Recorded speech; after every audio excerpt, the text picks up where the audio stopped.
We're You going know what I live. mean? If he Sorry, I wants to. clicked on it. Cool. I clicked on it. Yeah, but that would be Good jumping in. afternoon, and we are live already on YouTube. Dang, he hit the button without us even knowing. Darren just throwing us under the bus. We're going touring, apparently. Yeah. Good afternoon, everybody. We're live on YouTube. Darren hit that button, so we are live. And Darren, let's talk to everybody. Tell them what we got going on. Well, we're going doing some bong rips tonight, smoke some joints with my buddy Warren Lee here. He's a guitar tech for, I guarantee you, almost every fucking heavy metal band you have ever heard of. And number one, Slayer, fucking Slayer is where I met him and how we met and connected. And I got him on the show to do some rips with us and tell us some stories about his world and how, he played in some heavy metal bands before he started becoming a guitar tech. And I'd like to know what age you were at and how you started doing that. Like, let's just dive right into this. Sure, man. I started playing in bands, like metal bands, probably I was probably like 15, 16 years old. Just, jamming with friends and stuff, making demo tapes, just whatever. And Where was this at in the world? In Queens, New York. Cool. Always in Queens. Just, jamming in dudes' basements, people's garages and stuff, not really playing any shows, just jamming. Yeah. And fun. Just from that, doing that. And then I eventually got going to hardcore shows. I got involved in the New York hardcore scene. And then from there is kind of when I got more active playing in bands, right? I started a hardcore band. Me and a couple of neighborhood kids started a hardcore band in Queens. We did that for, a little bit. And then because of that, I guess, we'd play shows and you just meet people. It was a small community back then. And then I ended up playing in a band called 25 to Life, which was, for hardcore, it was a pretty decent sized band. You know what I mean? So, we toured Europe, Japan, all over the US. Nice. You know what I mean? And we did all that stuff. And then I quit the band, I think in 97. And it kind of was just a natural thing. I hit up this band, Vision of Disorder from New York, from Long Island. Mm-hmm. I was good friends with them. I hit them up. Hey, what are you guys doing? And come out to some shows. I'm not playing it anymore. I got a lot more free time and ended up just going on tour with them for about 3 years. And that was kind of the start of my career. Right. So nice. Yeah, that's how that kind of fell into place. So nice. Well, what we should start having some rips too here. What are you smoking on? I got some, I believe this is New York's version of Gorilla Glue. Oh, nice.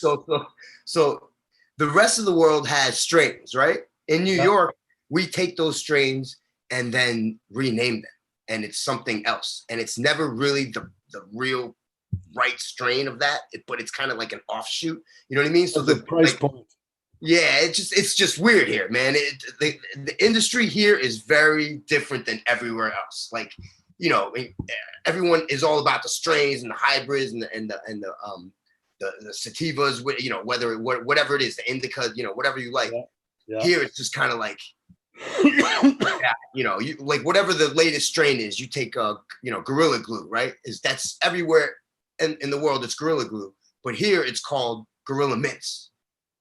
Wow, look at that. Okay. Here it's called Gorilla Mints for some reason, and it's slightly different than the actual Gorilla Glue strain. Tara, I got this. This is courtesy of Elite Cannabis. Ooh, nice. Dave stuff. It's always tasty, right? So. Very nice. Oh, Dave, I bet he's got some nice stuff. He showed me some really nice lab equipment and that sort of thing. And man, he knows his gear too. So out of all the weed that I've gotten around the world, traveling, I toured for about 21 years or so, maybe more, professionally 21 years. And Dave and you, Darren, have probably some of the best weed I've ever smoked, right? So thank you very much. Yeah. Like your strains are always on point. Your Kushes are always Kushes, like pure, right? Everyone loves putting that label. It's Kush, man. That's exactly what, when I first acquired the Kush, we were at a level in our lives where basically we kept it under lock and key because we were asked who I got it from as well. I wasn't allowed to basically bring it to certain places. certain areas of the province. It's very kept. The Kush is very yeah. So when other people were fucking going, oh hey, I can get the Kush, I get the Kush. We literally went and fucking checked it out because there's no fucking way you got this Kush. You know what I mean? Like where everybody was selling it for 100, we're selling ounces for 100, 125. We were selling these ounces for 250 an ounce, $4,000 a pound, straight up all day, no problem. Like but getting people to do that, to pay that price was like, all you had to do was smoke a joint with them. Well, a real connoisseur, dude, is gonna pay that. You know what I mean? Like if you put a bag of weed in front of me and says this is Kush for $100 and this is Kush for 200, I'm gonna say, I'll take the 200 bag. You know what I mean? Like automatically, right? So, especially when it comes to Kush, because we all know Kush is just, people love to say, oh, this Kush, that, man. Kush is it's got a very distinct taste, smell, you know what I mean? A high, right? So, Stefan from Deftones actually put me on to Kush, right? When I did a tour with them back in 2006, and ended up hanging out with him every day on the tour, and he was obviously the Kush guy, right? So he put me on the Kush, and ever since then, that's my favorite strain. That's my go-to. Yeah, one of mine as well. When I first met you guys and brought you the first batch of Kush, and Dave got hold of me and said that you guys said to him that was the best fucking dope you guys had seen all tour. Yeah. Dude, oh yeah. I was in a restaurant. Listen, between all the shit I've gotten, there's 3 people, or not. See, in Europe it's different because I don't get from the same guy, but you, Dave, have got the best fucking weed in North America I've ever fucking smoked, right? And then when it comes to Europe, there's the gray area. I get my weed from there usually, and those guys there they have real Kush. They got some of the best shit I fucking smoked. And then there's another grower guy I know in Europe that holy shit, his Kush, same shit, man. It's just like, it's fucking amazing, you know? I'm glad it's crazy to be able to like go all the way to Europe and they got real Kush, you know what I mean? It's like, wow, that's fucking crazy. So yeah, that is crazy. That's great. How did you meet Slayer? How did you get involved with them? Did you start working with them? What, in the beginning, or what was the? Okay, I started working with Slayer. I met them in 1999. I was working for a band called Sick of It All from New York, right? New York hardcore band called Sick of It All. We did a tour with them, a US tour. It was Meshuggah, Sick of It All, Slayer. And then on that tour is kind of when I became friendly with Slayer, just from being on tour with them. I got to know the crew really good. I got to know certain members of the band because they were smoking, right? So I ended up hanging out with those guys a lot. And then fast forward to 2001, I was working for a band called Biohazard, and we did another tour with Slayer where again I kind of rekindled that relationship, right? Like, oh yeah, they remember me from the Sick of It All tour, blah blah blah. It was a different crew, but I ended up being friends with those guys as well.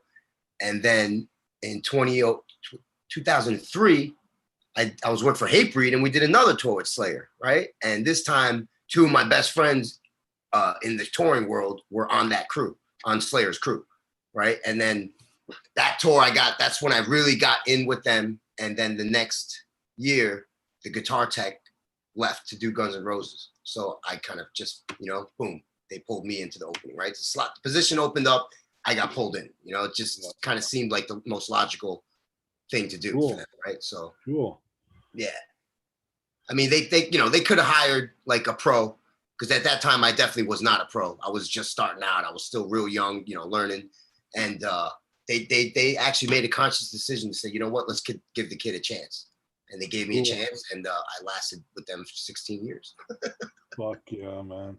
That must be the most, like, one of the coolest jobs ever in the whole planet. Like, to the experiences, even the moments of fucking really hard work. Like, I've seen you guys taking the stuff down. Like, it's like a fucking, I mean, that's what, a lot of people don't see that. Like, we would do festival runs.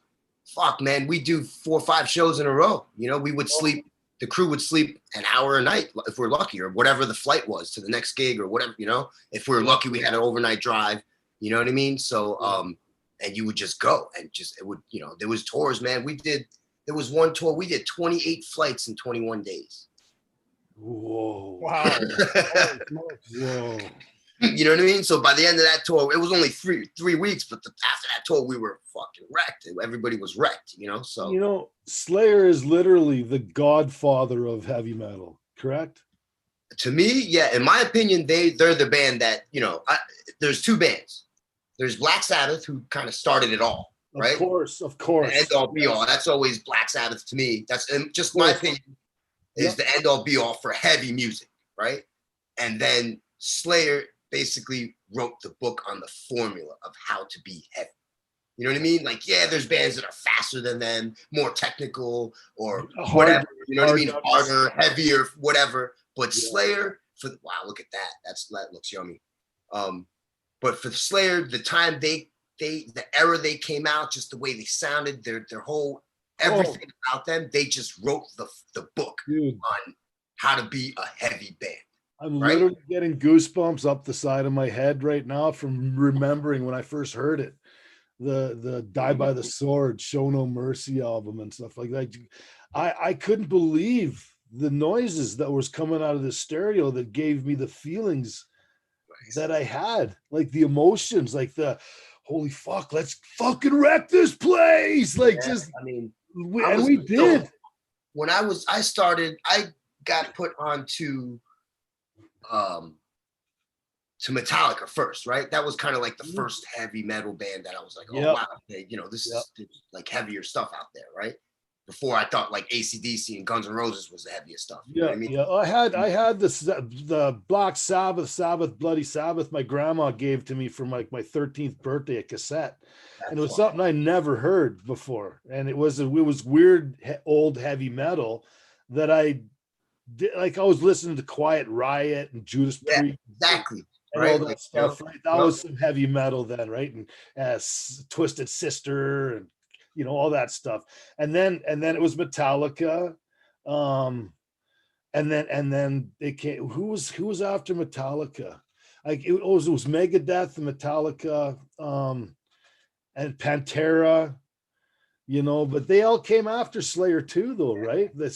When I got first introduced, I was listening to Metallica already, and then someone gave me a South of Heaven tape, the cassette tape. I remember someone said, "Yo, check this band out." And I was like, "What is this?" And I heard it, and I was like, "Holy shit! This is crazy!" And then I got Rain in Blood, and I was like, "Whoa! Wake you up!" This, like, holy shit!" That and one Rain line. in Blood, if you remember the cassette tape, it was 28 minutes long. So it was just both sides of the same you know what I mean? The same songs. So back then, auto reverse was kind of like new or whatever. So you would just put the tape in the tape player and play, and it would just fucking be on repeat, right? Until you press stop or change the tape. When I heard that line, "Praise Hail Satan," I was just like, "Holy shit!" I couldn't fucking believe it was so. Yeah. It was that changed everything. It was evil, and we weren't necessarily evil kids. We were just needing something to do. We didn't have iPods. We didn't have any fucking devices that you held in your hands. We had cassette tapes, Walkmans, and ghetto blasters. Well, what I liked about Slayer, I remember, was they weren't like, you could tell that they weren't so much pushing the satanic things or whatever. They were just more like presenting it. You know what I mean? They were just kind of just like, yo, this is it. And then when you saw pictures of them, it was like, okay, these guys aren't trying to be something they're not, right? Like, they're not like, you know, like, I don't know, just they weren't made up. Whatever, you know what I mean? They just weren't, you could tell they were just like, oh, these guys are just a bunch of dudes playing music. Like, that was what struck me about them, right? Because those in the picture of Slayer, the South of Heaven one, it was just the four of them just sitting there. Like, it was just like, wow, these are just four dudes playing the craziest shit ever. Like, this is crazy. You know, what is this band about? And that's what kind of attracted to me then, right? Because it was like, you know, like when you heard it, you would just picture like certain people. And then when you saw a picture of them, it was like, what? That's what they look like? Like, wow, all right, that's cool. Like, you know? Yeah. You know what I mean? Like you had Jeff who looked more like a surfer punk, right? Than like a heavy metal guy. You know what I mean? Like, and, you know, and Tom was more like a you know, stoner, like California Cali dude, you know? Right? It was just like, wow, this is, you know. How was the drugs back then? Did you guys do a lot of puffing back then? Did the band do a lot of puffing, or was the band the band used to smoke a lot. Two guys in the band, one of them isn't in the band anymore. He was the big smoker. Like he would show up every day and come right up to the stage and be like, all right, guys, like, where's the weed, you know? And we'd always have something ready for him, you know what I mean? So cool. Yeah, I mean, they went through phases, right? Like Tom and Dave were the smokers. They went through phases, right? Where, you know, Tom was like a blazer. He would, you know, smoke, come hang out with us. And then there was tours, he would be like, I'm not smoking. All right, cool. He did that for a couple years, you know? And then best memories. Jeff and Kerry they never smoked, you know what I mean? They were drinkers, right? So, but they never, you know, they weren't against it. They just, drinking was their thing, and, you know, we were So one of my favorite memories, man, was smoking that fucking Kush joint with Tom and you guys when I first met you. Like that was like the bucket list check off at the top, like to smoke the Kush.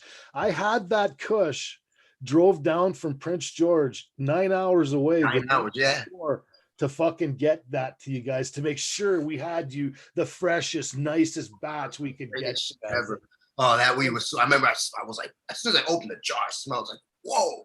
Yes, because you can tell, you know what I mean? Like, you know, like I said, man, Kush, people love to try to, you know, Kush this, Kush that. It's like, man, you know, you can often imitated but never duplicated. Exactly. You could right away, just let me smell that. That's not Kush, you know? Yeah. Oh yeah, that's fine. It could be a Kush cross, a Kush relative because of the look. But even then, if you got Kush in it, you can taste, you know what I mean? There's that certain like distinct.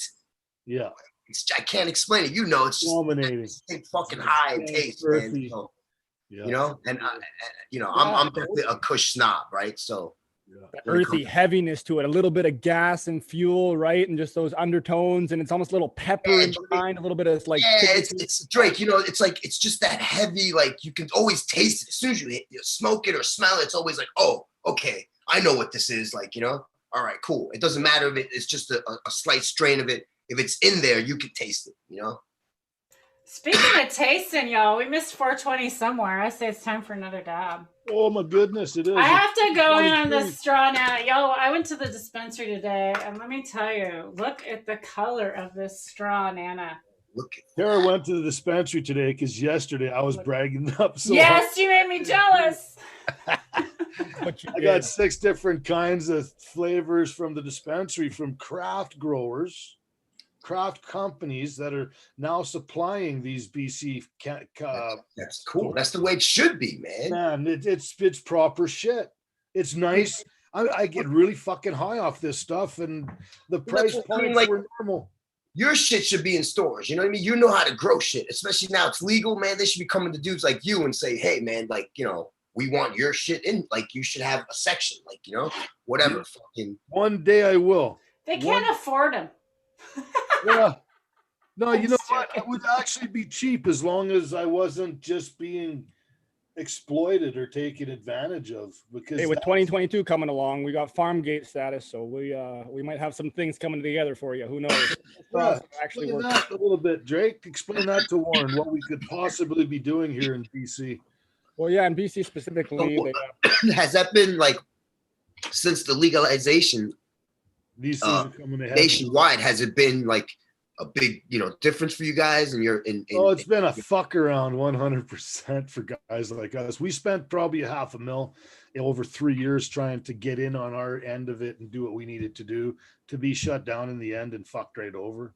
So now we're just waiting to see what we can do, and what we can do. Drake's going to explain to us here right now what's coming up for us to be able to do. A big monopoly essentially screwed over all the smaller growers. And you know what, started with this, and then the next level, and then the next level, and before you know it, you're $500,000, $1 million in, and they're just putting people out with these unrealistic expectations of what they were having to pay.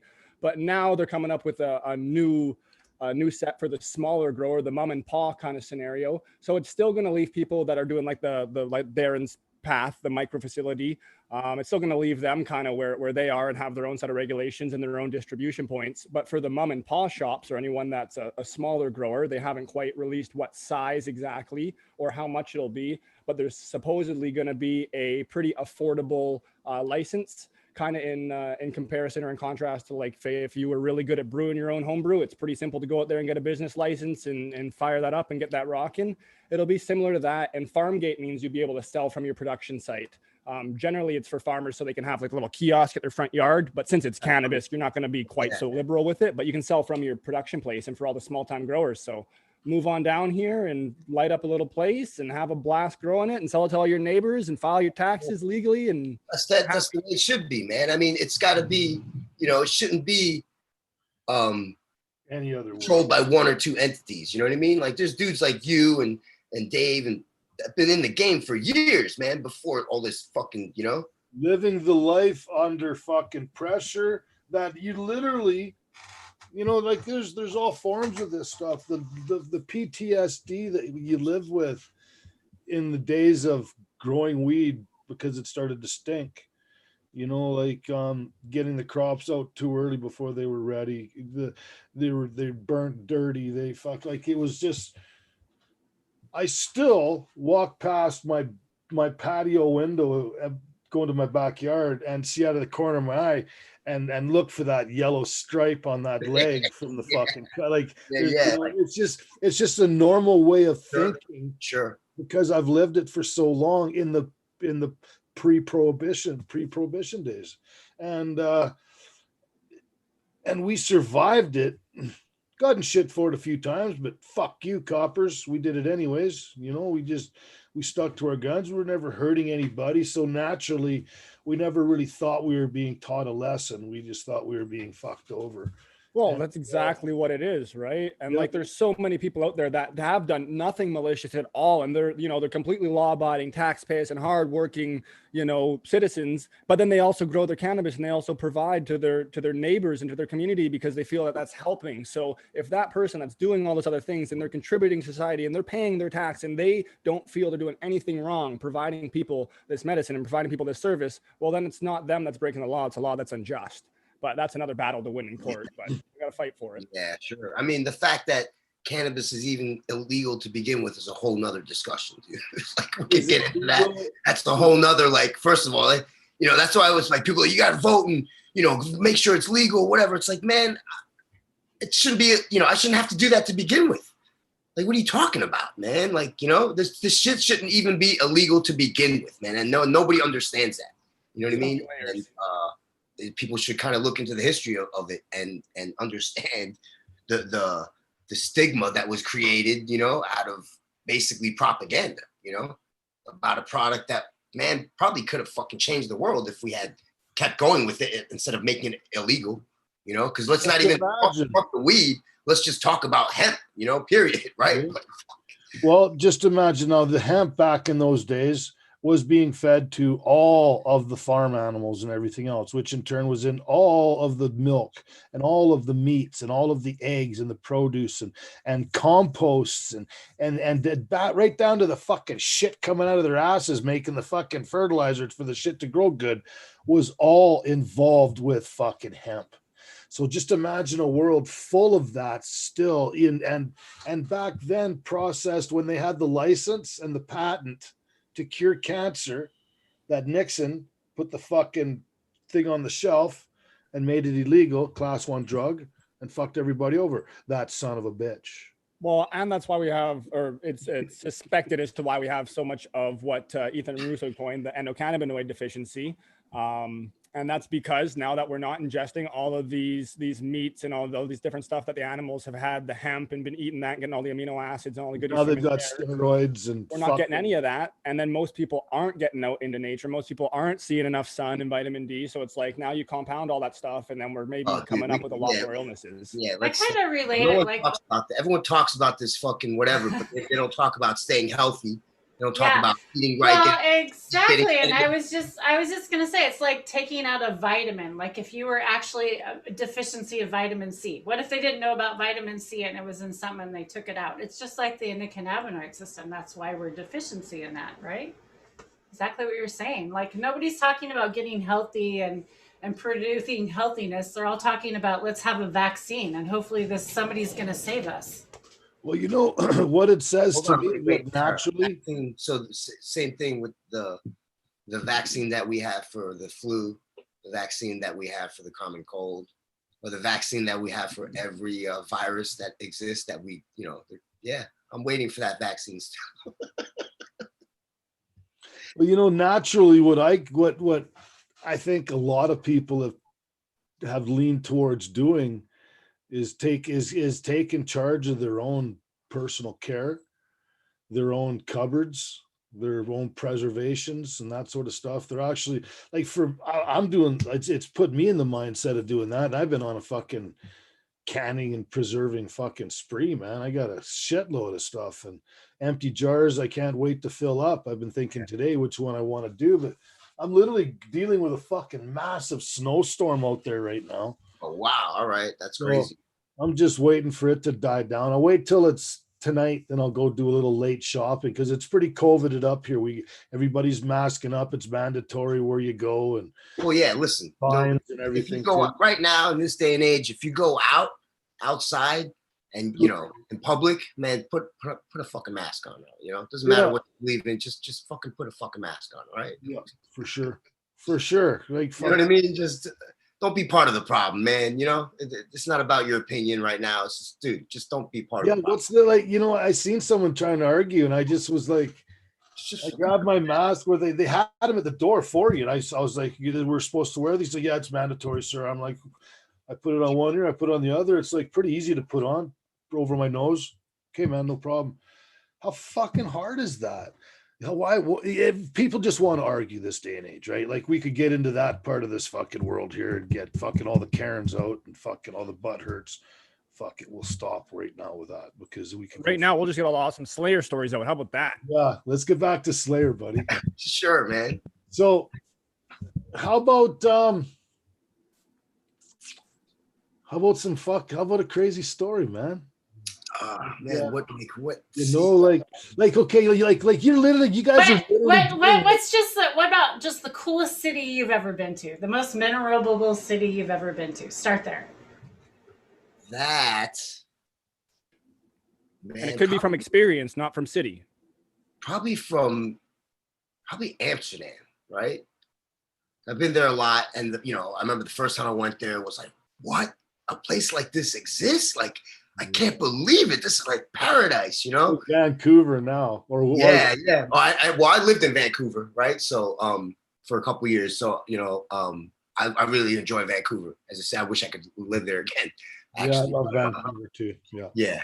But Amsterdam would probably be, and Barcelona probably be my two favorite cities.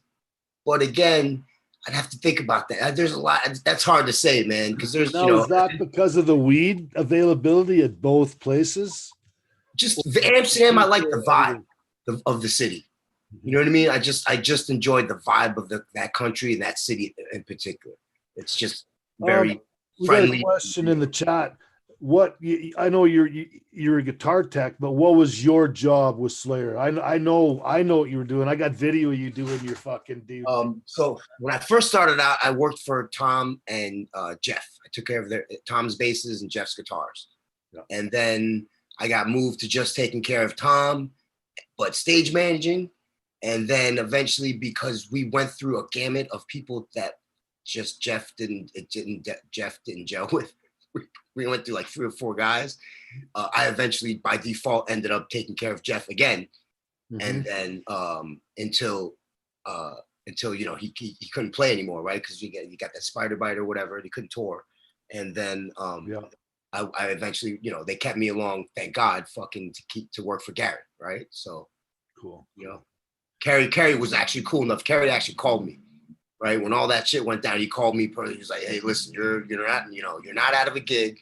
You're still gonna stay aboard, and you're gonna take care of the next guy that that is doing the shows with us. I was like, all right, cool, good, thank you, because that's the first thing I thought, right? When you sent out an email like, yeah, Jeff's not touring right now anymore. I was like, what? Like, what does that mean for me, man? That was heavy. That was heavy when all that happened, right? Like that was the big loss, big, huge. Oh man, when that sucked, man. He died. I remember exactly where I was standing and where I was when I found out, right? So that was a big, that was definitely unexpected, right? You know what I mean? So I thought he was getting better. It was back then. It was before every tour. The big question was, all right, is Jeff coming back?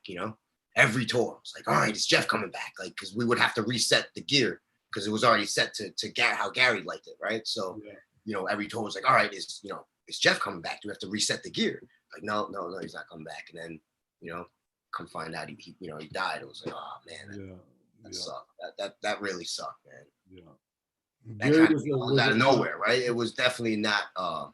It wasn't like he was sick and like, oh man, he's gonna, he just all of a sudden.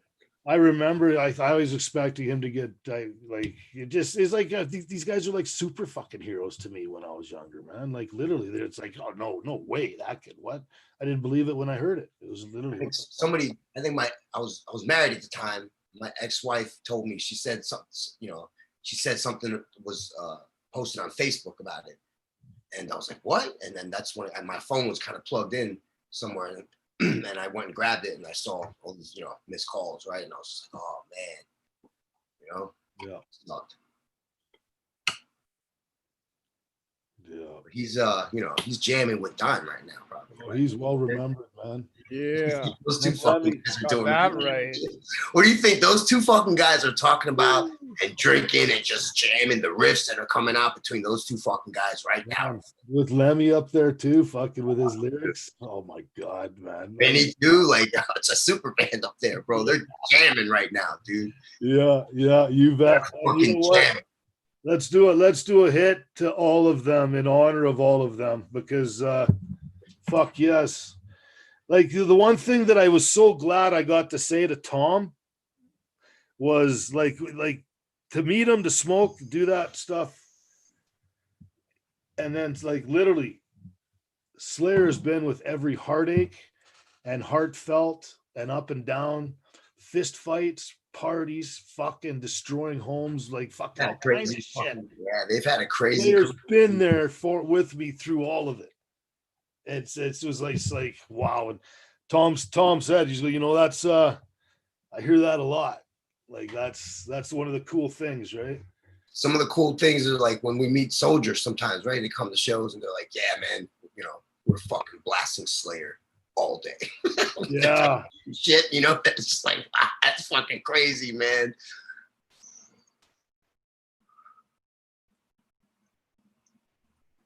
Yep, that's super rad. Yeah, this one's for fucking those guys, man, right now. Jamming. Yep. And suitingly, I'm hitting some Rockstar Kush.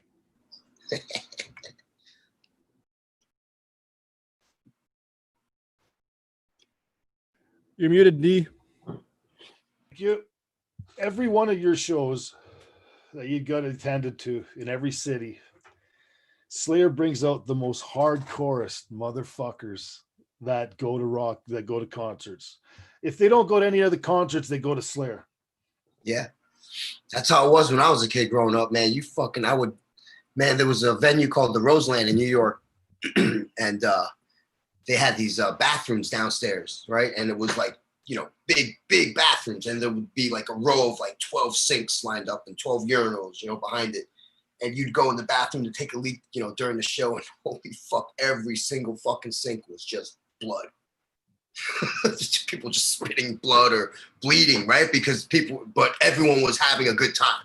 It wasn't like people were in there hurt. They were just like, yeah, let's go back in, and then go back upstairs and jump in the pit. You know what I mean? So that's what was great about concerts, especially like Slayer shows, right? It was just a different, like, it wasn't one crowd. It was a Slayer crowd, like, because you had metalheads, you had skinheads, you had punk rock dudes, you had, you know what I mean, hardcore kids, and it was everything. Like, it was just, you know what I mean? I was right in the middle of those mosh pits growing up at every one of the concerts that came to British Columbia growing up. Oh yeah, me too. And I had me and my buddy Chance. You met Chance. He was the one with me at all the concerts. We'd fight our way to the front. And this one time we totally lost each other in the mosh pit.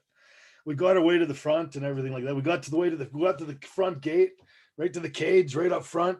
And I look and he's right beside me. So we locked arms and we know he got through us. And he was bleeding out of his fucking nose and I was bleeding out of my mouth.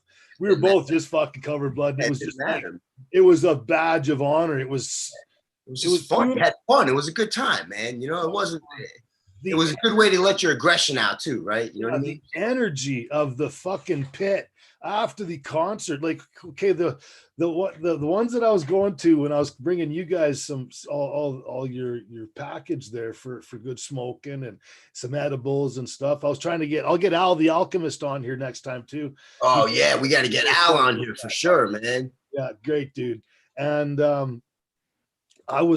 we were so fucking high after that concert in Vancouver that me and my two buddies, my little cousin and my bro, we fucking go to this one cake and fucking pastry sandwich shop that's in Vancouver that is just fucking decadent, amazing fucking food. And one of everything. all three of us are just standing there staring at the display cases for probably 10 minutes with our jaws wide open, dumbfounded at the display of what we could have without saying a word. And then we looked and we realized there was a lineup waiting for us and nobody was saying shit to us, right? There's, you know, many people, because the tradition, you know, on tour, right? If you come hang out, you don't really get to see me till the very end of the night, right? Yep. And then, you know, we go to the boss, we fucking play, or wherever we are, we blaze, and then we hang out, and then, you know, I go to my boss, I go to sleep, you know, and then everyone goes home.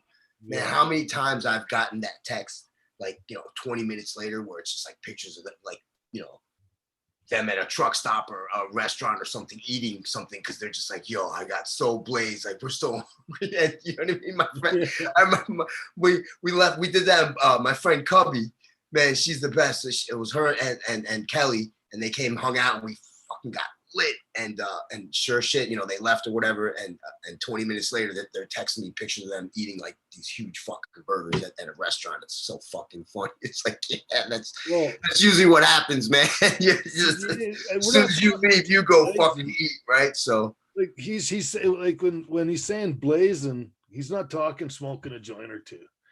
We're talking fucking smoking as much as trying to get rid of it. We're just trying to smoke it all.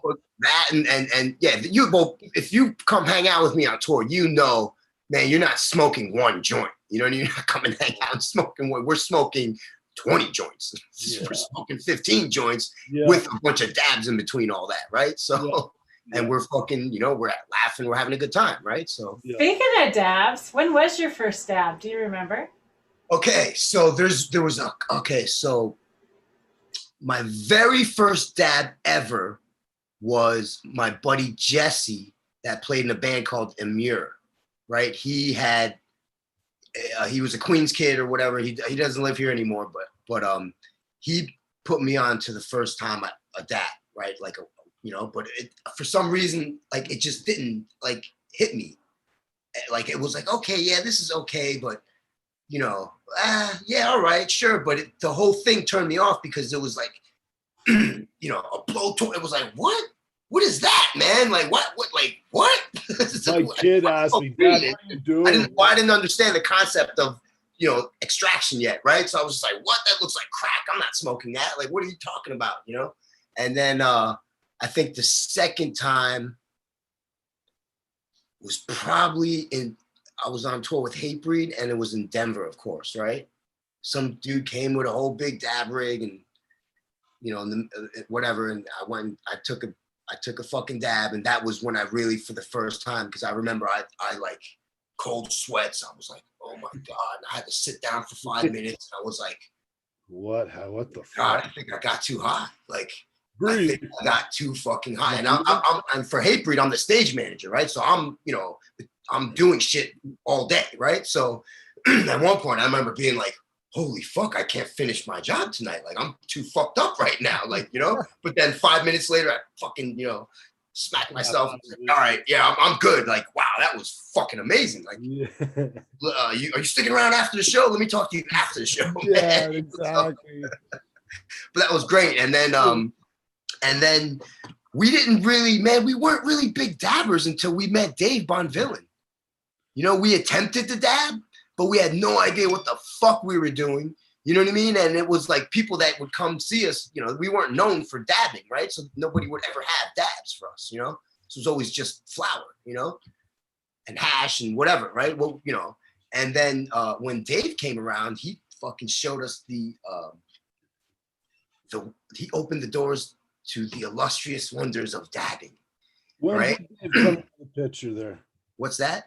When did Dave come into the picture there? Dave came into the picture.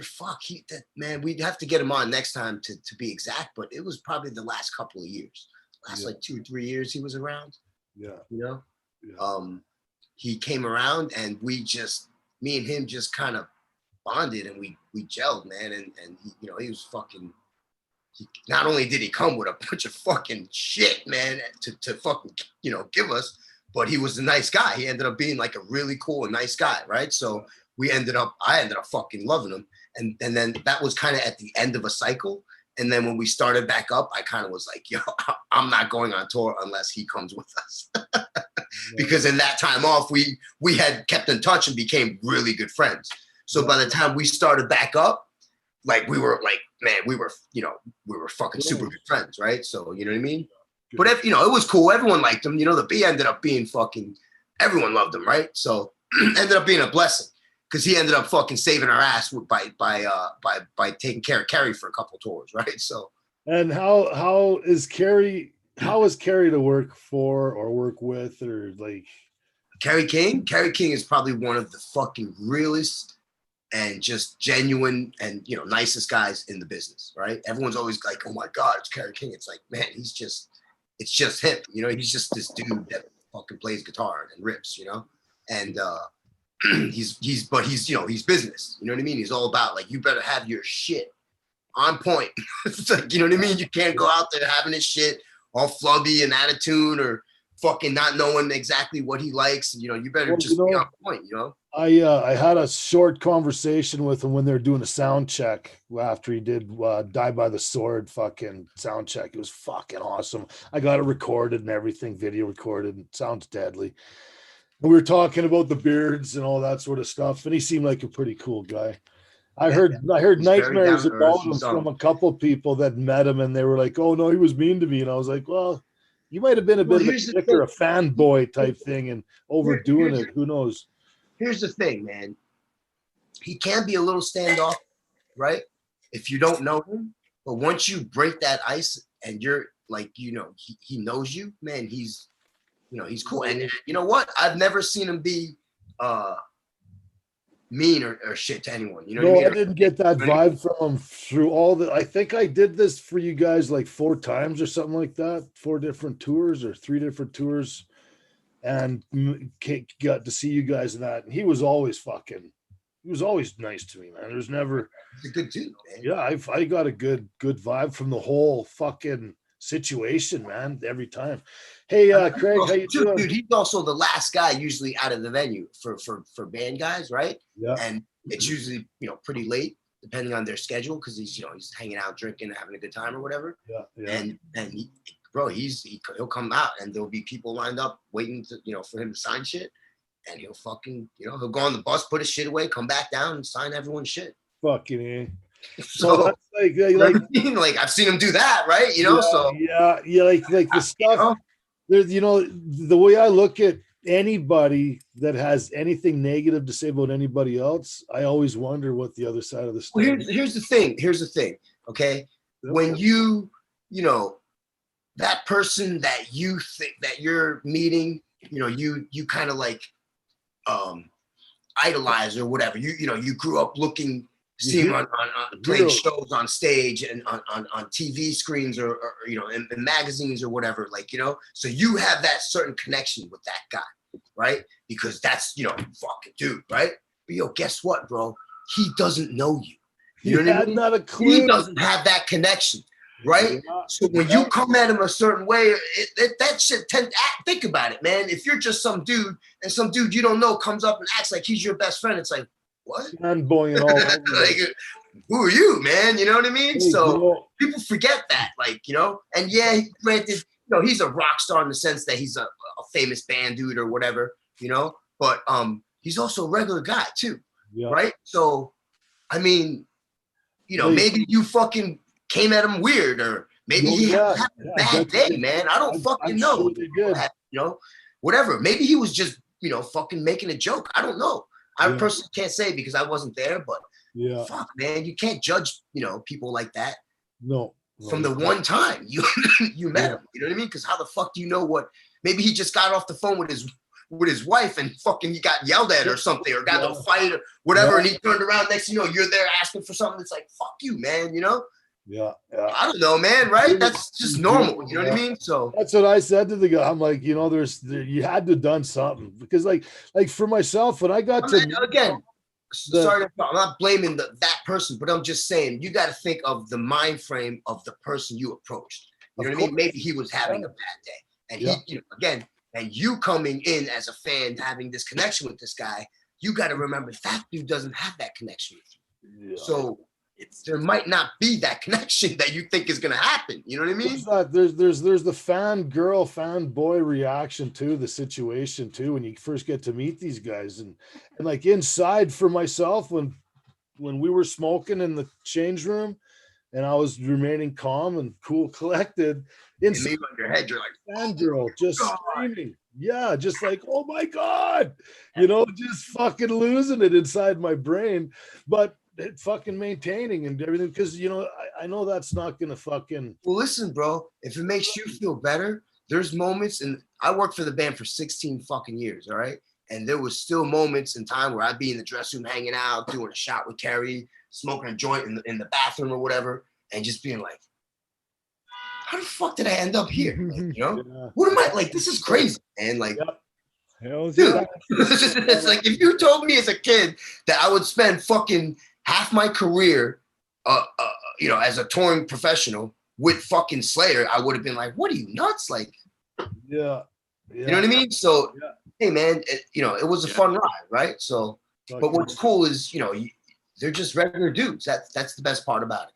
That's what I got from each ones that I met. Like, I didn't get to spend a lot of time or anything like that, but the time that I did was fucking deadly. Yeah, it was fucking deadly, man. Like, I can't express it more. You know, D420 kid, I don't want to jump in here too much, but no, you need to. How you doing? Hey, bro. You know, it's funny, bro. I see that Battle Axe Warriors flag hanging up behind you there, and I've actually got a story, not to drop names or whatever, but Prevail from Swollen, been a long time homie, very, very close associate for many, many, many years. And he told me a story about Russell Simmons, who growing up, Russell Simmons, you know, founder of Def Jam and all that, one of his all-time idols. And he met him at like a conference. I don't know if it was South by Southwest or some sort of conference, whatever. And apparently, now who knows? He could have been having a bad day. He could have been in the middle of something and shit. What else? But apparently, he was just like yeah, what's up? Blah, blah, blah. Like totally short, totally fucking punked Prev off. And not like Prev is super famous or whatever, but this was apparently like right at pretty much the peak of Swollen, so early 2000s. And he was like, you know, a musician who knows how to like meet other musicians and shit like that. He wasn't freaking out.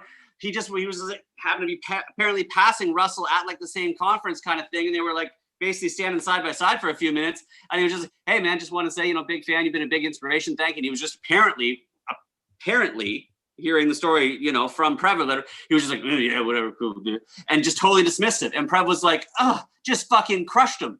Like on that don't meet your idols type of tip. But at the same point, I've seen Prev always, always, always be nice to people. And not that I consider myself any level of celebrity in any way, shape, or form. But, you know, you go to say like Karma Cup or some, you know, 420 or some event that you're hosting, you're doing a live stream from. There are some people who watch you online, who follow you and consider themselves fans. And I've had people come up to me and, hey, Craig, can I like get a photo? Can I get a picture for a second, whatever? And there's been times where I have been fucking a million miles an hour, super busy and don't really have time to talk. Yeah. and I'll still either A, try and pause for the photo, or be like, bro, I don't want to sound like a dick right now, but can you give me just a couple minutes and I'll be right back? I'm just in the middle of something. Because I've been there, man. Like I walk around outside on a regular day, a bit fucking snarky and a bit like don't approach me type of deal. But I've had people be like, hey, Craig X, what's going on, man? Hey, weed guy, hey, drug guy, whatever. And it just instantly, you're like, oh, shit. Yeah. Like if you're any level of any sort of public personality in any way, shape, or form, be it Instagram world or better, you gotta at this point be at least considerate that there could be somebody else out there who knows you and who could tell the story that this guy was a fucking dick or snap pictures of you picking your nose or whatever the fuck it is. Like you, in this day and age, you've got to assume like, dude, that can happen. If you like, think about your Kerry King. You think you could fucking roll to the supermarket and just like be cool? Like, you know what I mean? Like, come on, there's got to be at one point somebody's gonna get weird. You know what I mean? Like, fuck, I bet. Yeah, but we also see a lot of celebrities filming and stuff here in town. Like I was just telling the story years ago when Parker and I were out for a walk. We ran into Wilmer Valderrama from the '70s show and Demi Lovato, the singer. They're out walking their dog, and I didn't even realize it was them. Parker goes to sniff the dog's butt. We just kind of heads down, checking the dog. Hey, you know this dog park? And I look up, and it's these two, you know, fairly famous celebs and shit. But point is, they're just trying to go about their day. They're just trying to fucking take their dog out for a walk. The last thing they want to be doing is signing autographs and fucking posing for photos and all that sort of shit. So I was just like, yeah, are you guys not from around? Oh, yeah, you're not from around here. Okay, so it's about 3 blocks down on the left. Have a good one. And they just looked at me like, he doesn't want an autograph or like a photo or something. They're just like, nope. Okay, cool, dude, thanks. I've noticed that anytime where I've been dealing with any sort of celebrity types, the less you can make a big deal about them, the better. I'm sure if homeboy's in the store just trying to get some fucking groceries, he doesn't want to be on at that moment. He just wants to get some fucking groceries. Sure. Yeah. I've seen Kerry too in public, man. You know, plenty of people approach him. Hey, man, you know, can I get a picture? Sure, man.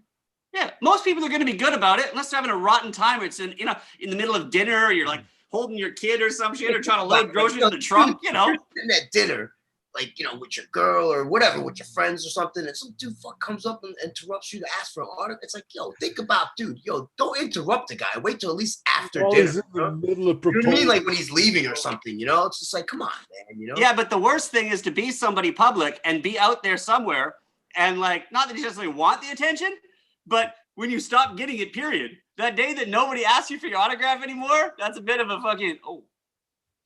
Yeah, I want to take the conversation and change it to the Slayer topic once again, where you've been to all of the places in the world and seen all of the most hardcore fucking moshers, thrashers everywhere. Where's the most hardcore you've seen? Is it Europe? Is it Canada, States, New York? Is it what is it? Where's the most hardcore motherfuckers out there? I think probably I want to say one of the fucking Japan one year we did. Like there's probably like maybe 4 or 5 shows that I remember, like top Slayer shows that I remember in my head that the band played fucking perfectly. Like it was like beyond like, all right, dude, like that was an epic performance. Like, you know what I mean? Like, holy shit. And one of them was in Japan. We did some big festival and there was like fucking 7 different fucking circle pits breaking. It was crazy. Like looking out there, because for Japan, it was like, whoa, they don't usually go this fucking nuts. Like, you know what I mean? Like, wow, holy shit. Yeah, I wasn't expecting that. That's awesome. Yeah. I heard Sweden does a festival too. I heard people in festivals in Sweden go fucking, and Germany. Those two I heard go absolutely ham for fucking outdoor concerts and shit. You seen that too? Oh, that's everywhere in Europe. That's not only Sweden and Germany. That's fucking France. That's Spain. That's Europe in general. It's just Europe everywhere. It's everywhere except America. You know? Yeah. So unfortunately, festivals are just, I don't know, man. They don't do as good out here, right? Because in Europe, I think remember too, Europe, it's part of the culture, man. There's generations of people going to those festivals. You know what I mean? They're bringing their kids, and they're, you know, true. It's just what you do every summer. You go camping, you go to the festivals, you know, and over there you have shows that, like, you know, fuck, man, you know, Slayer done festivals with fucking Aerosmith, for fuck's sake, you know, on the same fucking stage. Like we play, another band plays, and then Aerosmith plays like 2 bands later. You know, it's like, what? Like, whoa, that's fucking crazy, man. You know, we've done shit like that with man, who the fuck was it? Like Bob Dylan or what? You know what I mean? It's, you know, it's just different out there, right? We like one time Slayer did Reading and Leeds Festival, which is, you know, it's mostly like a popular festival. It's not like, you know, heavy music, right? But we played it one year and Pearl Jam was the fucking headline. You know what I mean? And it was definitely like funny because I remember during the show, like, yo, we're definitely the odd people out here. Like, you know what I mean? It was like, holy shit, what are we doing on this festival, man? Yeah, but it's all about where you're at the time and place, man, because there was a while where Slayer was a bigger band than Aerosmith was. Well, you can't see it because I mean Aerosmith had like huge commercial success.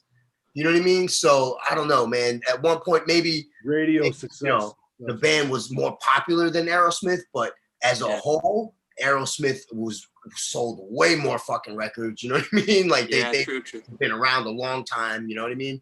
Yeah, they just went through that little bit of that lull in the late 70s, early 80s in between some success. They had, you know, they had a career in fucking that spanned almost 40, 50 years. You know what I mean? True. So Slayer was around, I want to say, what, 30 years, right? 35 years or something? Yeah, probably. It came out in 80, I think officially would be 83, right? Show No Mercy was 83, right? They started a little before that, but officially as a band, they, you know, were signed, released 1983. So, dude, 37 years. That's a fucking long time too. So that's a long time, man, to be at it.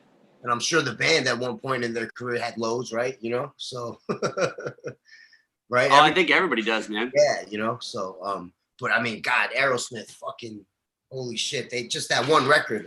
What was it? Pump, I think. Dude, that was that record did so well. That was like after Walk This Way did its thing, and then they had their little comeback album and shit like that, bro. For that early part of the 90s, they were everywhere again, man. It was cool to see. Well, they had that record had really a lot of hit songs. Yep. You know, they had a lot of hit songs. And then also you got to remember at that time too, man, MTV was still actually playing fucking music, right? You know what I mean? And there was like, you know, music videos counted. It just, you know, it was a different thing. You know what I mean? So it was a different beast, right? It was pre-internet. Is Slayer retired now?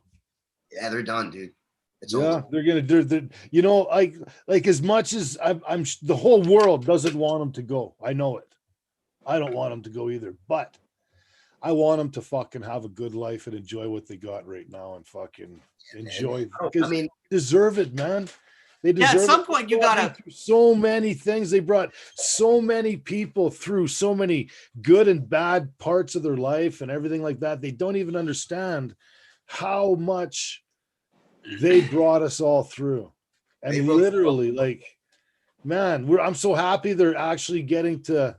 You know, there's no tragic fucking no more tragic shit happening or nothing like that.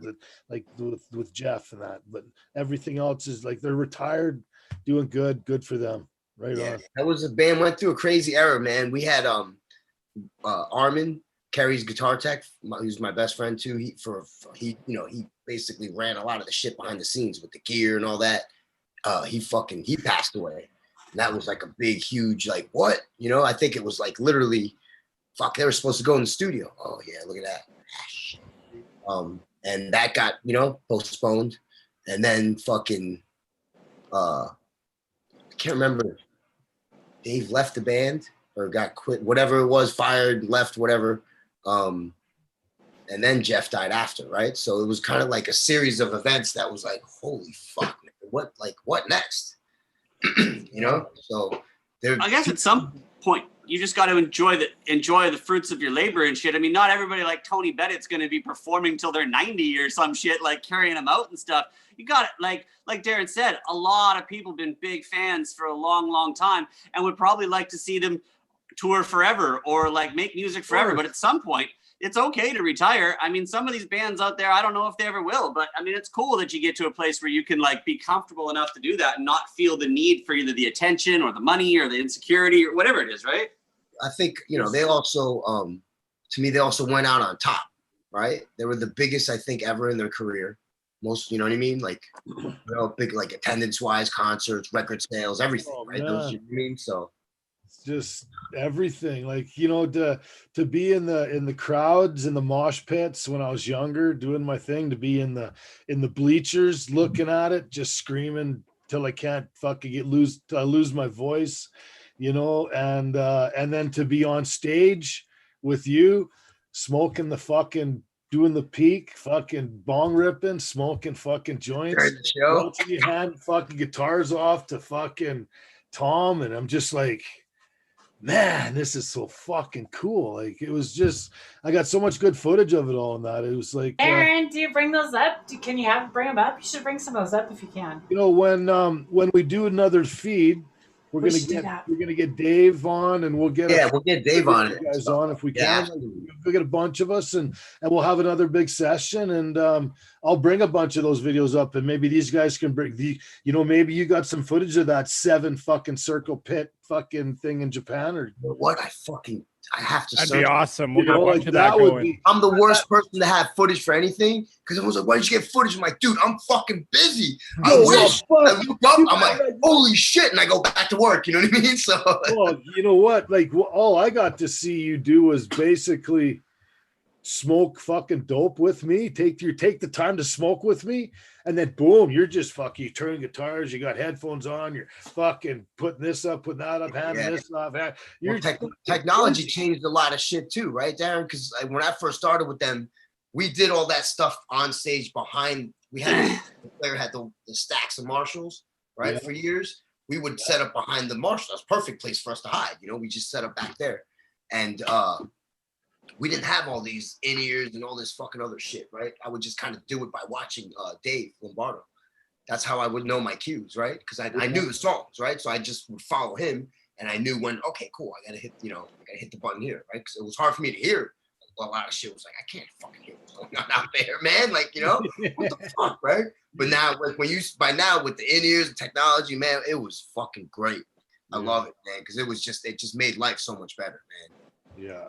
Well, you sure made it look easy, man, but I'm sure it wasn't. Because that's because I had a fucking whole routine. You know what I mean? Yeah. So if someone doing the same thing for fucking 8 years, you know, I think I worked for Gary for like 8 years, right? So, you know, I had a whole routine with him. You know what I mean? Your brother was part of the team as well. Do you have a twin brother or just I got a twin brother. My brother Royce. He joined the team, man, 5-6 years ago. Yeah. And it was great. He ended up fucking coming aboard, and he was the stage manager, right? So that was great. That was the best part about the last couple of years with Slayer, was having him around, right? You know what I mean? So right on. He would always come hang out. You know, he knew he would come hang out for like I think he would come hang out for like a week or a couple of days, ride on the bus with us. So he kind of knew, you know, right, what it was like. But it was like, wow, this, you know, to actually have him out there the whole time and have, you know, it was nice, right? You know what I mean? Yeah, for sure. Yeah. Well, to have that closeness, right? Your twin brother, right? Sure, yeah. A good relationship. Sure. I mean, yeah, it was, you know, definitely. I knew for sure a fucking someone had my back out there. That's, you know, everyone did, but he definitely fucking, you know, for sure, whatever happened, he fucking had my back. It was right? you and him against the world. Feeling, you know what I mean? So, yeah, that's a really good feeling to have, right? So yeah, you betcha, fucking right. Our friend Lemon Hoko has a question in chat. He wants to know, is there good weed in Japan? Okay. So there fucking is really good fucking weed. But it's fucking hard to find, really expensive, and fucking highly illegal out there.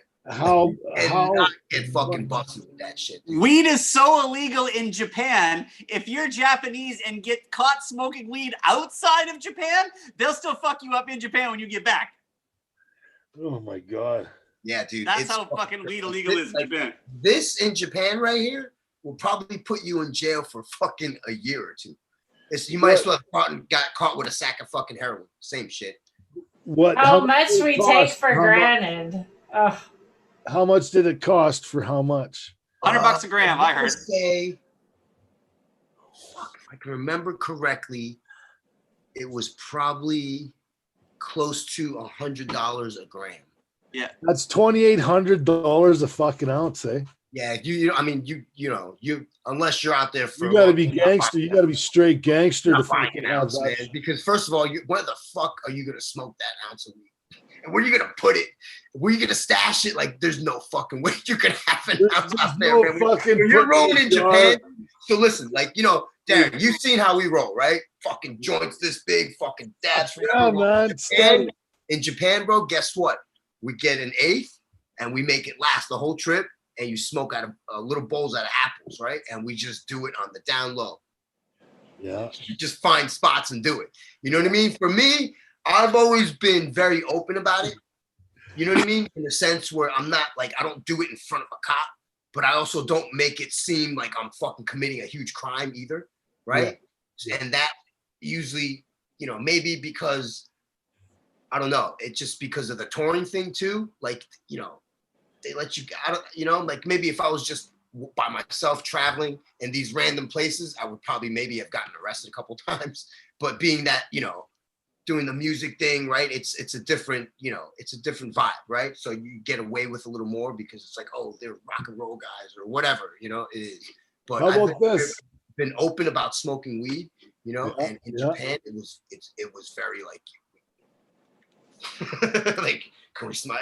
Even though I have blatantly smoked a joint just standing around the street. You know what I mean? So, but I try not to do shit like that because, again, man, you don't want to get fucking caught out there, man. Yeah, you got to be fucking. You know what's right. You're not gonna fucking push the limits on something like that. Yeah, but you got to remember though, whatever you're used to thinking, like how cops roll up and do all the dude, it's different out there.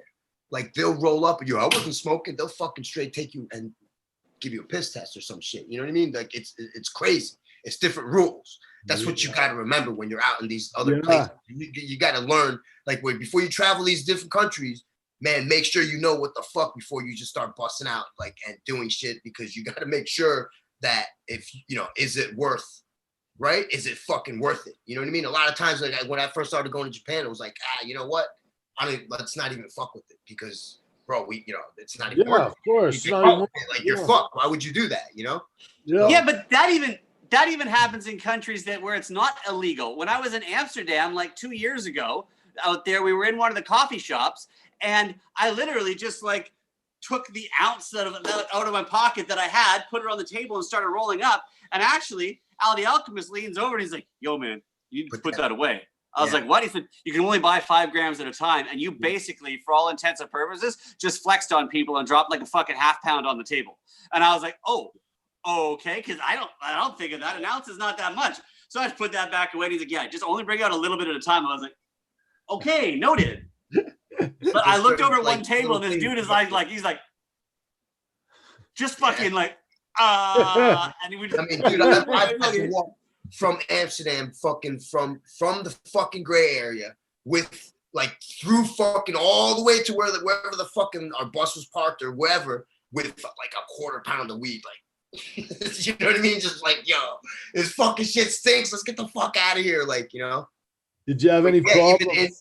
Even in Amsterdam, where it's completely legal, you still like, it's still.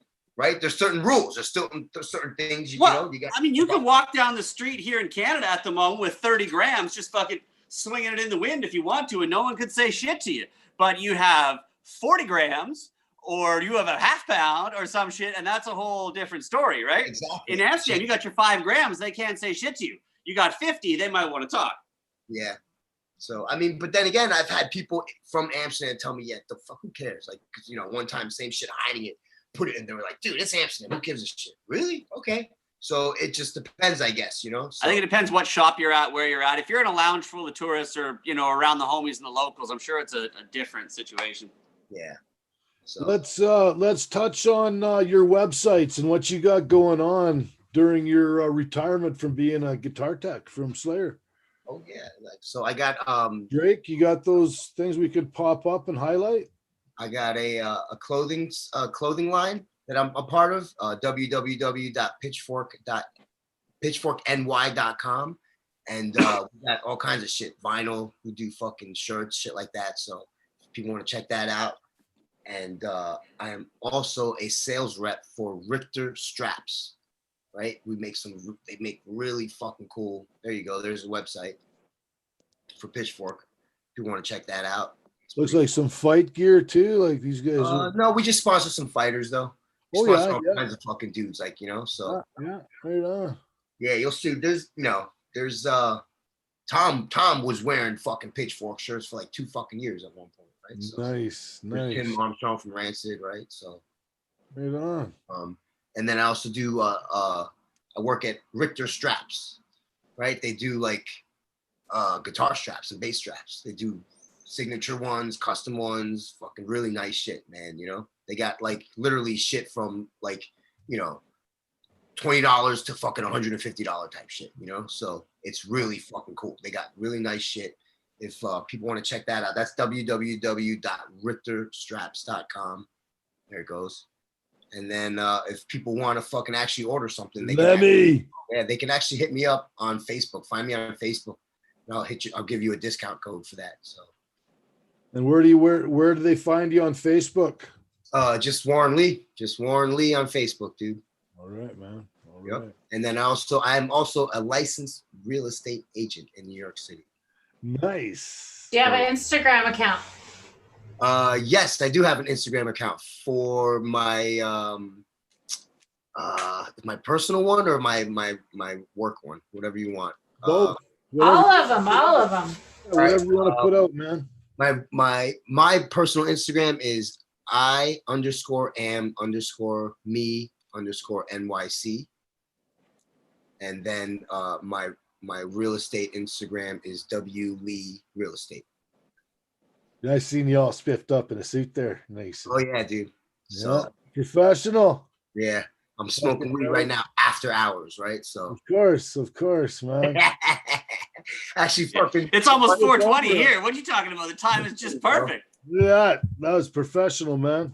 It's professionally good. So let's do a bong rip. It is almost 4:20. Perfect timing. 4 minutes away. My spidey senses were tingling. If you know what? That happens a you're lot. looking for a place to live in New York City, hit me up. Right? If you're looking for some cool guitar straps, fucking hit me up. If you want some cool shirts to wear, hit me up. Well, I hope to have you on more shows. Like I like to wrap them up at the 90-minute mark, so we got a little bit more time, no problem. But I don't like the 3 hour shows. They're just too whatever you want to do, bro. Yeah. Too drug on and stuff, right? But as long as it's all like this is just nice, natural, good, organic conversation. What I love the shows being done. What's cool is look at that.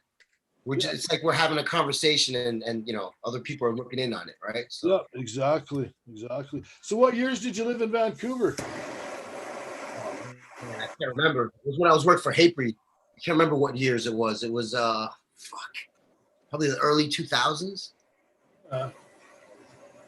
And I really loved it out there, man. So yeah, I love it. It's not a bad place to be. It was, oh man, the weather, the fucking landscape, everything, right? You walk downtown and you just see fucking mountains around you. It's like the fucking food, man. I love everything. Everything was so much down there. Fucking a great city. There's Craig. He lives right down Van. Yeah. So Tara, remember you asking me? Oh, see, look at you. Oh, you fucking look at that. Vancouver is fucking awesome, man. Right? So it's currently not raining, so we're into the season where how is Vancouver? Wet or dry? And it's dry today, so we're good. I lived in I lived in Burnaby for like 3 years. Okay. Right by the metro or the mall before it became this huge mall. It was just like this small little mall or whatever. That's where I lived like maybe 2 blocks from there, right? So yeah, right by Metrotown. Yeah, yep. I lived right off the Metrotown wait, SkyTrain, right? Hey, there you go. Hey, look at that. I remember. I lived in Vancouver right now for the COVID stuff. What's going on down there, Craig? Well, everybody is supposed to wear a mask, obviously, like the rest of the province in indoor spaces. You're supposed to obviously only have, your core group of family. And, but realistically, I'm still seeing a lot of people walking around together in sort of groups. Most stores are still open. most places have, the masks up, some sort of plastic barriers, or, a limited number of people you can allow in. I think definitely some shops and some people are taking it more serious than others.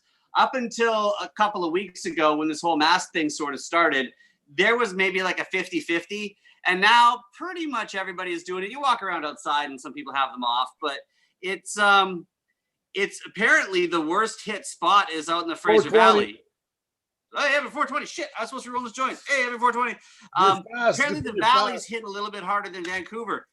When it first cracked in like March and April, when we were all shut down, it was a ghost town out there. Like there was no one around for a while. And now it's pretty close to business as usual. I definitely noticed a little less traffic during rush hour and a few less bodies in some of the office buildings, but there's still people out and about going about it and shit. So less in-seat restaurants type of thing. Like there's 3 seats at Starbucks now instead of 30 or whatever the fuck, that kind of shit. But I think they just shut down indoor dining again in New York. So you can still dine here, takeout, but you can't get liquor. And I don't think you can dine in after like 10, 11 o'clock or something. Because apparently we're under curfew here or something too. Yeah, COVID has to go to bed at like 10 or 11 or some shit like that, I think. So. You can't catch COVID after 10 p.m., dude.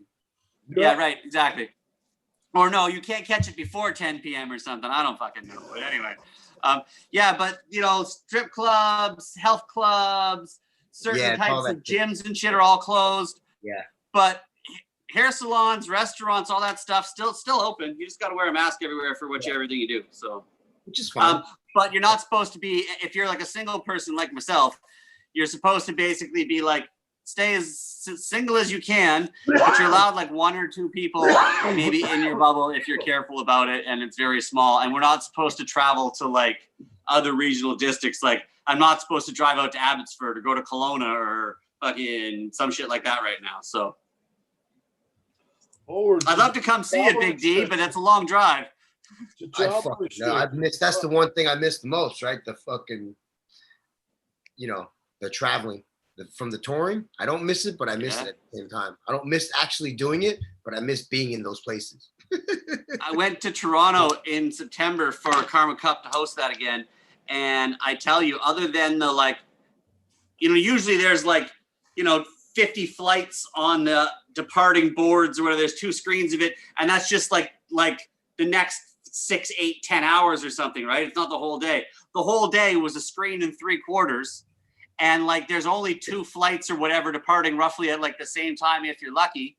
Yeah. And I was from the car through security with nobody there, through this thing to my gate waiting with the only other people around are the other 50 people on the flight that could hold 200. And we're all just standing around like this, and that was it. The airport was fucking dead. I walked home when I came home and I didn't see a body anywhere from the time I got off the plane, because I was the first one, till I was in my car in the garage and driving out. I didn't even see anybody. And this is Vancouver Airport. It's pretty steady. Yeah. I haven't been to an airport in over a year, right? So yeah, there you go. Longer, right? So I used to fucking goddamn live at airports, man. Jeez. You tell me I could tell you where to eat.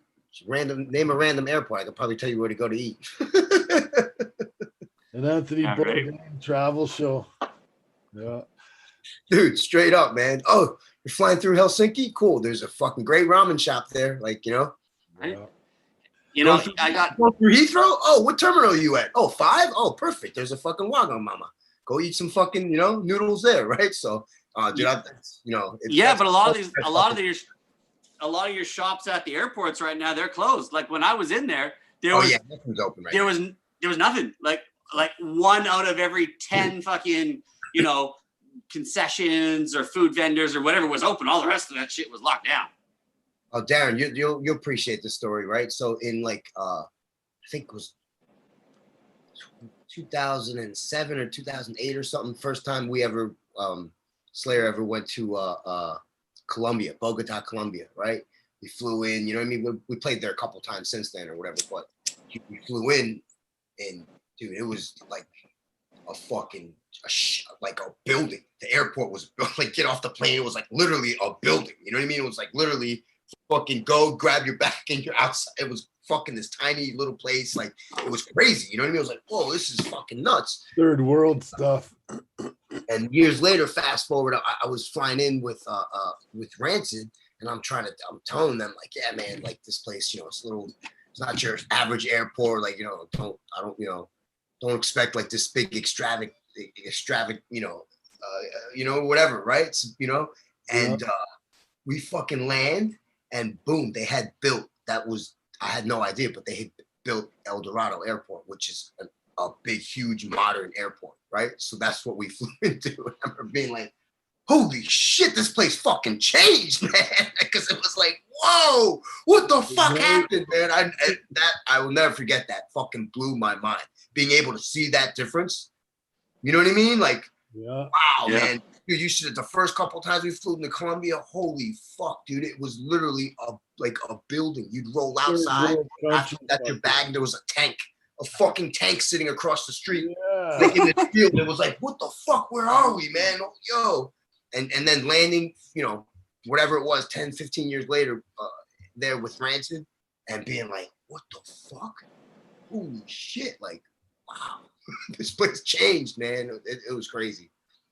Crazy, right? So, and also being able to walk around and go out and do stuff, because the first couple times in Colombia, I remember we're like, hey, we want to go out. And they were like, yeah, no, you can't. What do you mean we can't? I said, it's not safe out there. Okay.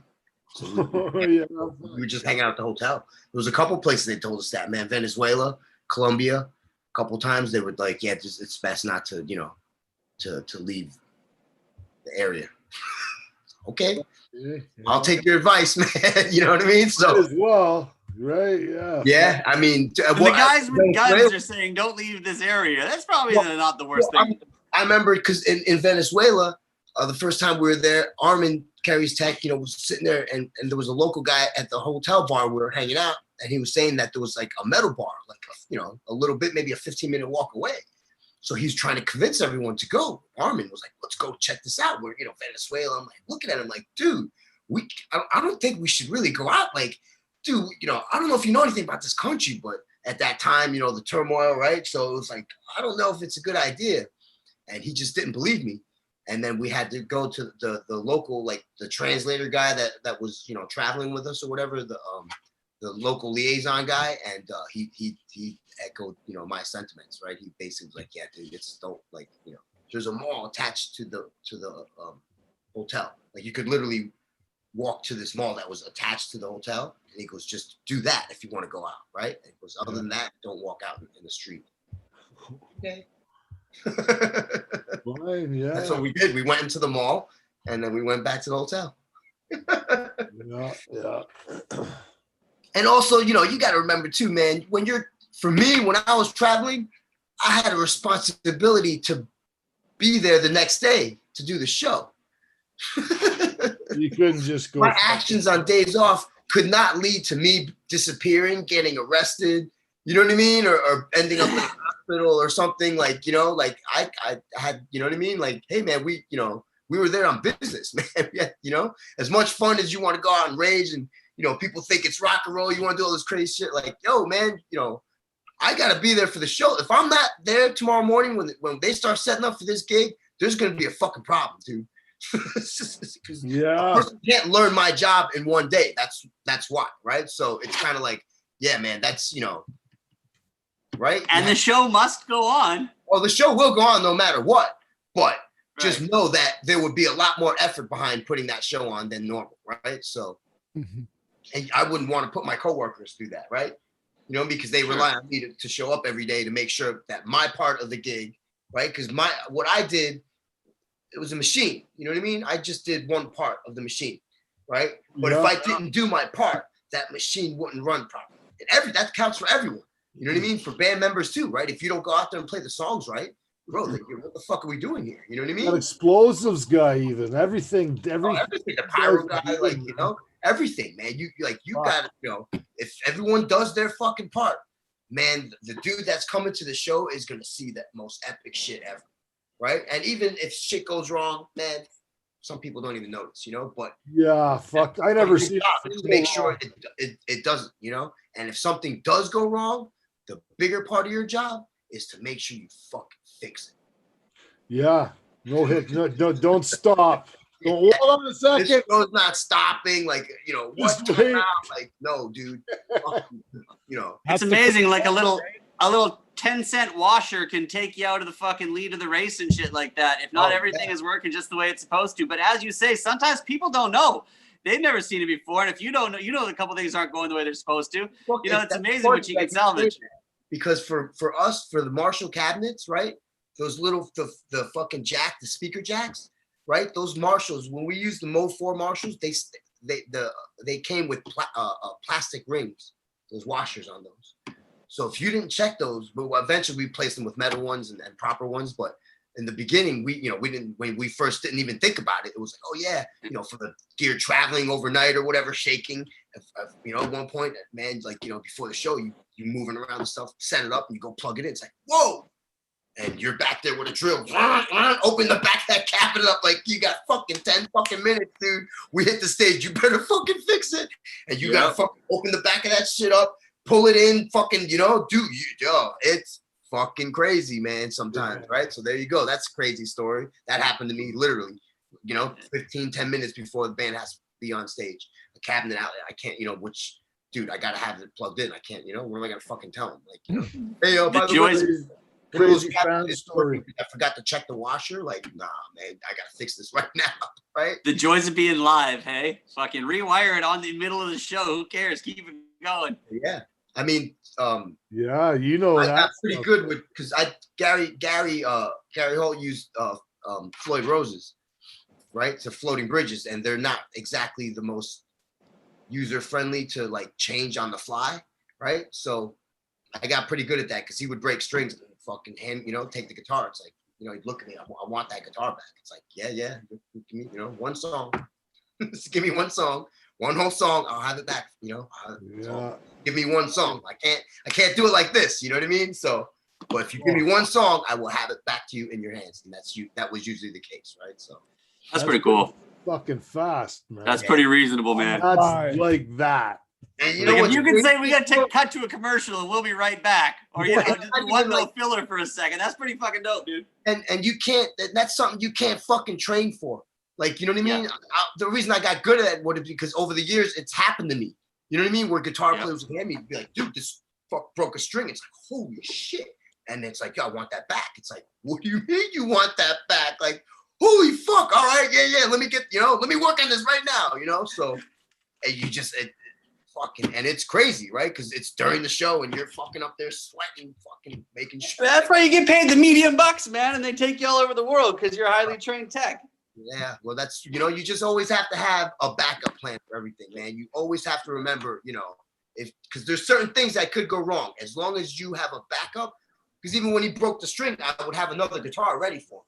You know what I mean? Boom, take it. I'll take the broken string one, restring it. And then, you know, the next change, boom, I'll give it back to you, right? But yeah. That's your experience paying off, bro. Yeah, and that's also why they kept you there, man. Yeah. Yeah, man. Worth, right? Yeah, but that's also because from experience, I've had shit like that happen. Where, boom, that went out. Fuck. If I only had this, who cares? It wouldn't have mattered, right? So next time, you know, always have this. You know what I mean? Or always have that. Like, you know, or always have this ready, or always have that ready. Always be prepared, you know? Over the years, man, guitars falling off the strap, everything. I've had almost everything happen. Mark from Atreyu, the bass player, right? Fucking, he likes to swing his bass around and boom, sure as shit. One of the strap locks came loose and fucking his bass just took off. Whoops. Right out of his hands. He's just standing there looking at me. I'm like, oh, running down, go fucking grabbing the bass, like, holy shit, giving him another one, you know? Fixing and fucking making sure everything was, you know, all right. Thank God it didn't fucking go far. But yeah, I've had it happen. That, you know, holy shit, dude. It's, yeah, I've had a lot of crazy shit happen. So how about some footage? So speaking of backups, how many backups do they have? Like a guitar, like saying like that. We always had one backup of everything at least. Right. But like Gary would have 3 or 4 of his main guitars that he would go through during the show. Because the band we would only change basically guitars for tuning and like retuning the guitars, the actual instrument, and then if they changed songs, if we played songs with different tunings, right? So the band had 3 tunings, right? And we had backups for each of those tunings, guitars for each of those tunings with backups, right? That's why there were so many guitars. Everyone's like, why do you have so many guitars? It's like, dude, we actually use all these except for the backups, right? But the backups, you know, man, the minute you don't have one, man, you fucking, something's going to happen. Murphy's Law. Like, yeah, exactly. So we had a backup for everything, man. It was like, oh, we're doing, you know, and it was different every tour, right? We had to wait till the first day for Kerry to make the set list, you know? What are we doing on this tour? You know, see, look at it. Okay, cool. We don't need the B guitars. Goodbye. You know what I mean? Or, oh, we need the B guitars, you know? Because the B songs were kind of always random, you know? Yeah. It would be in or out of the set list. And then the C sharp songs were always there, one or two, you know? And then the rest was always the other tuning, the standard tuning, D sharp, E flat, D sharp, whatever you want to call it. So. We covered the most hardcore fans, China or Japan, you said.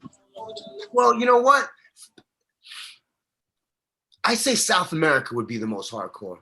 Okay. Because, like, holy fuck, man. The first time there, they're lighting up flares in the fucking pit. You know what I mean? Like, seeing Slayer and play a soccer stadium, like a little soccer stadium, and for 20,000 people, whatever the fuck it was, and seeing, like, a dude light up a flare, they're playing War Ensemble, it looked like fucking hell on earth. You know what I mean? Seeing all those bodies moving, that would probably be the craziest shit.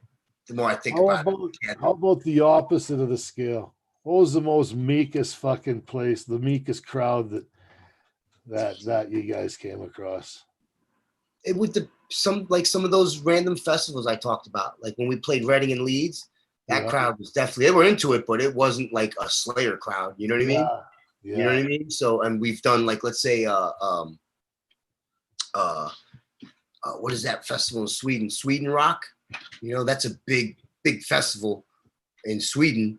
And it was, you know, us and Queen on the same stage, right? So it was more of a rock crowd where like when we played, it was kind of like, okay, yeah, this is not our crowd. But I mean, they enjoyed it, you know what I mean? It wasn't horrible, like, you know, but it definitely wasn't our crowd, right? You know? Yeah. Okay. So, but again, that's also exposure, right? Because, you know. For sure. Fuck, man, we fucking opened up for Queen, for fuck's sake. That's you wondered, like, you would never see that in America. You know what I mean? Right on, man. But in Sweden, you could go to Sweden Rock and see shit like that, and that's fucking insane, you know? Yeah. Think about that, right? That's crazy, you know? Yeah. So many different genres of people, too. Different fucking everything.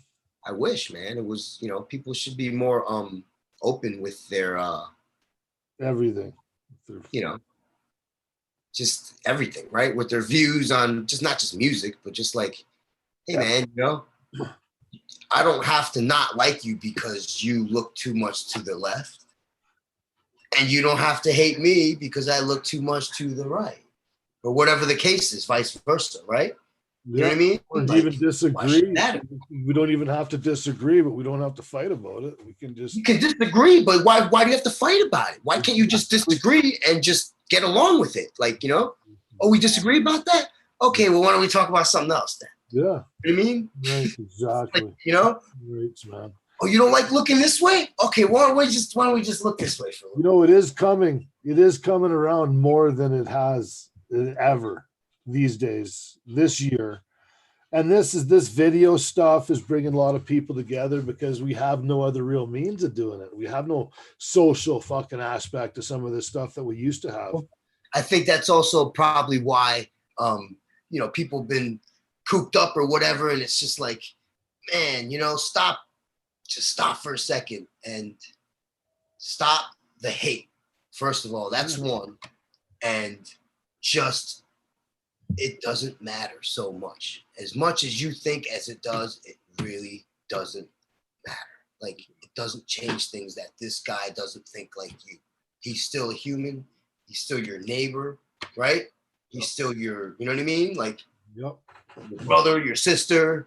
We've said it many times. We're all in this together at the end of the day, man. So as long as you're not hurting anybody or trying to hurt some kids, or just listen. There's too much hate and there's too much division right now. You know, just everyone needs to just, you know, come together on things, and there's too much, you know, this way or that way, or, you know, whatever. Too much division, man. There's too much politics. It's fucking A, man. Just get along and you know, I don't know, man. Fucking right. That's how I see it. And again, that's just my opinion, right? So. Well, we're I gonna. love your message, dude. It's so important, and I love how you're speaking here. This is the first time I've met you, and I'm so honored to be hanging out with all you guys tonight. Thanks, Darren, for the invitation and having us all gathered tonight. And the like, chat is loving it. The chat's just really hanging out and enjoying your conversation. So I just wanted to let you know that. Yeah. All right, good. I'm glad. I didn't know how the reaction was going to be. Right? They're loving it, dude. Can't wait to do it again and get into some of these stories and have a few others on and just, you know, keep chopping it up and getting some of that good information out of you. Yeah, man. I mean, here's something that I see in Kerry King. I see it in the whole fucking group, the whole crew. You guys remind me of groups of guys that I know very well in different cities, everything like that. There's cliques of us, like, where if it was basically come down to fucking having to fight your guys' way out of that fucking stadium, you guys would go right back to back and everybody would just fucking carve their way right through like a spearhead. You know what I mean? Like, I get that from the group, that kind of oneness. And that's what I love. That's what I got from the listening to the music even, right? Like, well, here's the thing too, for like the crew, at least when you know, especially if you're there for a long time, it's the same guys or whatever, man, you're going places where you don't know anyone. All you have is just a little circle of dudes, right? So if you motherfuckers don't stick together, you know what I mean? Like, man, it's not good, you know? So like the first time we traveled to South America, man, we never went anywhere without all of us. Like if we went somewhere, walked around, there was always 5 or 6 of us together because we knew 5, 6 of us walking together ain't nothing gonna happen to us. You know what I mean? Right? But if there's just 1 or 2 of you, guess what? Some shit might go down, right? So we always knew going in on days off, doesn't matter how tired you were, what you had going on, people want to walk around. So you get to the hotel and let's go, because we can't let these people walk around by themselves, you know? End of story. Right? That was the mentality we had, at least, you know? Fuck yeah. I know the mentality, man. I've got groups of friends that I've had for 30, 40 years. But I wish we'd be there for each other no matter what, right? It's just the way it is. You missed the era, man. I wish you were around when the Slayer crew was just the 3. It was me, Norm, and Armin. And it was just the 3 of us. And I took care of Tom and Jeff. Armin took care of Kerry, and Norm took care of Dave, right? And it was just before this is before the band really like had grown to a certain level. You know what I mean? There was no production. There was less production people. Like there was less staff. You know what I mean? We did a lot of the shit that now became other people's jobs or whatever. And, dude, that was that crew for about 8 years.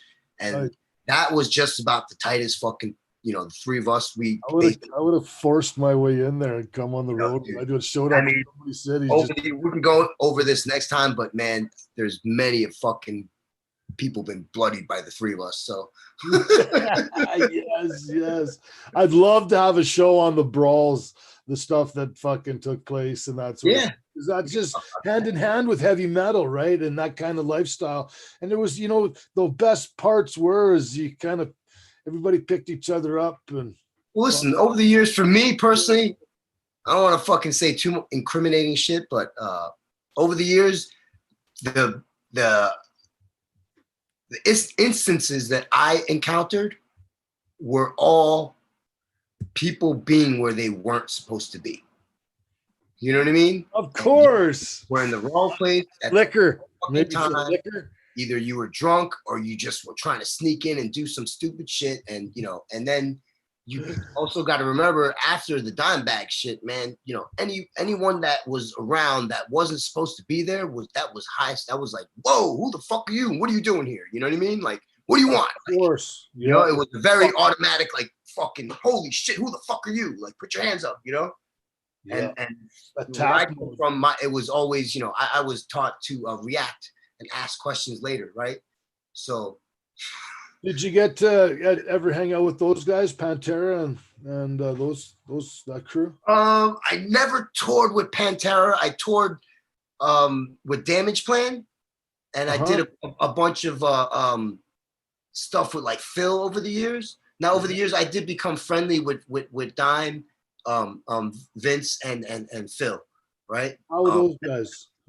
They're fucking amazing. You know, Like, the two brothers, rest in peace. Fucking, yeah. you know, Pantera is fucking god. They're fucking, you know, they're just the that fucking scream. Yeah, they're another end all be all of like a certain, you know, level of like, holy shit. They just came, like, if they came out at a different time, it would have been, you know, but they almost were like, man, they kind of continued what Slayer did almost, but took it to another level, right? And did their own thing, you know, but they kind of stuck to what, you know, how that was, right? That's how I saw Pantera. But yeah, I love Pantera. So yeah, fuck yes, man. Fuck yes. Yeah, fuck yeah. Pantera is Dime was just, you know, holy shit, one of the most influential fucking guitar players ever, right? You know, not even just heavy metal, just his style, everything about him, his sound is, you know, it was just crazy. Everything was, you know, it was nuts about him, how him and Grady would work together. His guitar tech, right, was always, you know, doing all the effects and the fucking that was a cool fucking, you know, that was a cool era. I missed that era. I was still a fan in the crowd, right, during that era. So by the time I came on board, Pantera, I started touring, Pantera had broken up. But I was lucky to, you know, meet all of them over the years individually. And including Rex. I just never got friendly with Rex, but I did tours with him, and he was always a nice guy. So, cool. But Philip, I'm still in contact with him, right? You know, cool. They're all, you know, they're all fucking. The two brothers were, you know, very nice guys, right? So, Well, what an experience! That's awesome. Love hearing the stories. Can't wait to get tomorrow. You know, after the show. One day, fucking whatever it was, I'm sure people have seen that picture. I walk in the dressing room and fucking it's, you know, Zakk Wylde, Kerry King, and Dimebag, and they're doing shots and talking shit. And it's just like, whoa. Whoa is right. Yeah. Fuck. Whoa. Like, you know, that's pretty fucking three of those dudes together. Like, whoa, that's a fucking trio right there, you know? Yeah. Or how about one time after a show, and I think it was Holland, a festival. We walk in the dressing room, open the door, walk in the dressing room. It's Kerry King, Geezer Butler, and Tony Iommi. And we kind of were just like, whoop, close the door. We just walked back like, whoa, we're not going to interrupt that. Like, you know, and just waited, right? And then afterwards asked, like, what was that? How was that? That was cool. Holy shit. Like, whoa. You know, there's little cool things like that to see, right? It was like, whoa. That would be probably Kerry King's almost fan moment that for one of his idols type shit. Oh, sure. Yeah, he loves Black Sabbath. You know what I mean? Like he gets to do that with it. Just like he's sitting back doing the same thing in there as you are while they're doing the same I mean, we did a tour with fucking Judas Priest, man. We did an Ozfest with Judas Priest, and their fucking dressing room was like next to ours every fucking day, you know, whatever. So it was like, I'm sure they fucking love that, right? Yeah. You know what I mean? Because I know Slayer were big Judas Priest fans, right? You know, coming up, right? They were a big influence on Slayer. You know what I mean? Yeah, I fucking love those guys growing up. Yeah. Fucking right. So that was probably epic for them, you know? So yeah. Okay, well, you know what? What I want to do here, we're going to wrap it up. I want to let everybody shout out where they can be reached and where they can be looked at on the social media, and give them a like and a follow if you're not already. And we'll start with Mr. Expert Joints there up top. Craig, where can we find you? On? Hey, thanks for the invite, D. I appreciate you just having me come through, man. I always great to chop it up with you, man. If you want to follow along with me, Craig X, CraigEx is the account to follow. The Expert Joints one, not the priority now. Craig X is the priority as far as the accounts to follow and shit. So please give me a follow there. Appreciate that. Thanks for let me make the plug, and thanks for having me. And we'll talk to you soon. Thank you for coming on, brother. I appreciate it as well. Miss Tara. Thanks again, Darren, for having me. It was awesome meeting you, Warren, and Expert Joints. Thanks for coming too. And Drake, as always, hanging out as my co-host. Drake, you're awesome. Thanks for the work you do and for the shares you did through the show tonight too. Tara-Lee Live on YouTube and also on Instagram. Drake's my co-host. We hang out there. We talk about growing. We talk about different things. We go live. Darren comes and hangs out with us if we're lucky enough. And we have some shows kind of coming up on Saturday, a breeders panel with Lemon Hoko that's been in the chat tonight. He's also a brother I'd like to shout out tonight. And Johnny B comes and blesses us every now and then with his presence. He's been hanging out tonight. Thanks, Johnny, for hanging out tonight. And hey, did I leave anything out, Drake? Nope, I think you got it covered. Where can we find you at, Drake? I'm Drake KO4 on Instagram. You can check me out at Drake Caustic at Facebook. I'm pretty active there. And as Tara said, you'll see me over on her show, co-hosting there and over here whenever we can pull something together. And I can't wait to have you back there, Warren. And it was great to chat with you and hear from you a little bit there, Expert Joints. Thanks, y'all. Appreciate it. And Warren, where can we find you at, brother? Cool, man. Thank you once again for having me on, Darren, and everyone for taking the time listening. It was cool. Fucking. You can find me on Instagram. I am me NYC _ after everything, or you can find my real estate. There you go. There's my Instagram. I don't think my name is attached to that, so it's probably hard to find me on Instagram, or you just follow me on Facebook, whatever. And through that, you can see all my other websites and endeavors. Pitchfork, Richter Straps, my real estate stuff. And yeah, come check it out. Give me a holler. Right on. Thanks for coming on, man. It's just anytime, so bro. fucking Great. Thank you for having me. It's a pleasure, man. I love Yeah, it. Tara, Drake, Chris or Expert Joints, whatever. Chris, your name Chris, right? Craig, Tara. Craig. Good. Thank you. Thank you guys for having me on, and excellent, man. And hey, don't hang up after we end this live. We'll stay for just we're a just minute, gonna so we're just gonna end the live so we can talk and Sure, shut man. off. And I'd also like to thank everybody that came in and watched and participated in the chat and asked questions. Our regular people in there, and man, you guys are great. I really appreciate the support and that sort of stuff. It makes me feel good.